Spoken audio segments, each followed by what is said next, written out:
ನಮಸ್ಕಾರ, ನಾನು ನಿಮ್ಮ ಚಿನ್ಮಯ. ನಿಮ್ಮೆಲ್ಲರಿಗೂ ಪಾಲಿಟಿಕ್ಸ್ ವಿತ್ ಚಿನ್ಮಯ ಚಾನಲ್ಗೆ ಸ್ವಾಗತ.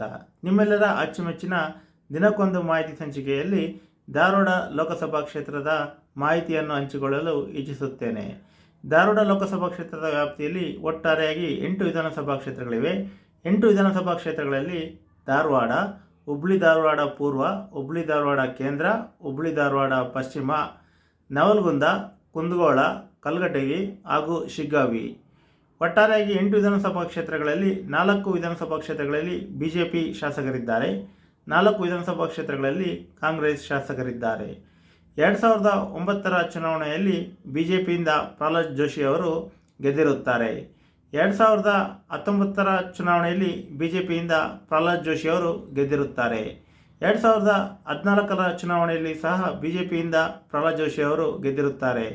2024ರ ಚುನಾವಣೆಯಲ್ಲಿ ಬಿಜೆಪಿಯಿಂದ ಪ್ರಹ್ಲಾದ್ ಜೋಶಿ ಅವರು ಮತ್ತೊಮ್ಮೆ ಸ್ಪರ್ಧೆ ಮಾಡಿರುತ್ತಾರೆ ಹಾಗೂ ಕಾಂಗ್ರೆಸ್ನಿಂದ ವಿನೋದ್ ಅಸುತಿ ಅವರು ಸ್ಪರ್ಧೆ ಮಾಡಿರುತ್ತಾರೆ.